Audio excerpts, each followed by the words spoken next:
యథా రాజా తదా ప్రజ అన్నట్టుగా యథా రాజా తదా ప్రజ అన్నట్టుగా అక్కడేమో ముఖ్యమంత్రి రేవంత్ రెడ్డి గారు మెడలో అందరి పేరు తీసి మెడలో వేసుకొని తిరుగుతూ ఉన్నాడు. ఇక్కడ వాళ్ళ నాయకులేమో ఇక్కడ అందరి జనాల తలలు బలపడతారు. దయచేసి ముఖ్యమంత్రి రేవంత్ రెడ్డి గారిని రిక్వెస్ట్ మీరు మీ ప్రోద్బలంతోనే మీ నాయకులు ఇలా ఇంత మూర్ఖంగా ఇక గ్రామాల్లో ప్రవర్తిస్తూ ఉన్నారు. గత 10 ఏళ్ళ నుంచి కేసీఆర్ గారి ప్రభుత్వం ఉన్నప్పుడు అప్పుడు అది యథా రాజా తథా ప్రజ, అప్పుడు శాంతి సామరస్యాలతో అందరూ ఉంటున్నారు. ఎప్పటి నుంచి అయితే మీరు రాజ్యం మీరు చీఫ్ మినిస్టర్ అయినారో ఆ రోజు నుండి కూడా అన్ని ఊర్లలో అన్ని గ్రామాల్లో కాంగ్రెస్ కార్యకర్తలు అరాచకాలు చేస్తూ ఉన్నారు.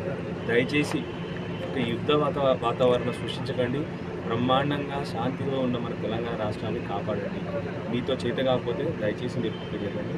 మీరు మాట్లాడే మానవ బాంబులు తయారవుతూ ఉన్నారు, రౌడీలు తయారవుతూ ఉన్నారు. కేవలం మీ కాంగ్రెస్ కార్యకర్తలు మా ఒక ఎస్సీ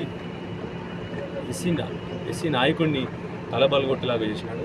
దయచేసి డిఎస్పీ గారికి కూడా మేము ఇప్పుడు వచ్చి మనకి రిప్రజెంటేషన్ ఇవ్వడం జరిగింది. మీరు మీ కులహంకారం తగ్గించుకొని మా ఎస్సీ వర్గాలను కూడా కాపాడతారని చెప్పి మీ నుంచి ఆశిస్తూ రేవంత్ రెడ్డి గారికి రిక్వెస్ట్ చేస్తూ ఉన్నాను. ఇక్కడికి వచ్చి మీరు మా ఎస్సీ వర్గానికి న్యాయం చేయాలని చెప్పి కోరుతాం. ఎవరు కొట్టి ఇక్కడ ఒక జెడ్పీటీసీ గారు ఉంటారు, రాధా గారని, వారి హస్బెండ్ శ్రీనివాసరెడ్డి గారు అని చెప్పేసి మా పెద్దాపూర్ గ్రామంలో మా ఒక ఎస్సీ మా కార్యకర్తని తలబలగొట్టడం జరిగింది. వారి కంప్లీట్లీ ఇప్పుడు వారికి హెడ్ ఇంజరీ అయింది. వారిని ఇప్పుడు సిద్ధపూర్ హాస్పిటల్ తీసుకెళ్ళాము, స్టేషన్ కూడా తీసుకెళ్తా ఉన్నాము.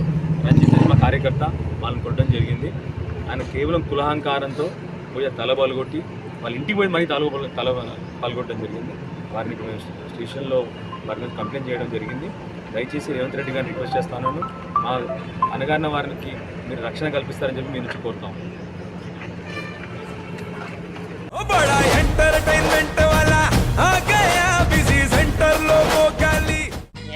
సక్కు సక్కేంద్ర సక్కు బాయ్ బాయ్ బాయేంద్ర బార్కవ్ గిరాకొచ్చే టైం ఏంది? కస్టమర్లు వస్తున్నాడు, రేడికల్ పిగురి కస్టమర్లు వస్తున్నారు కదా, మాత్రం పొగరు ఉంటది. మరి తగ్గించేద్దాం పొగర్ని. డబ్బులు కట్టేస్తావేంటి కొంప తీసి? లేదు, కస్టమర్లు ఆపేద్దాం. పదా మరి మన బిజినెస్ స్టార్ట్ చేద్దాం.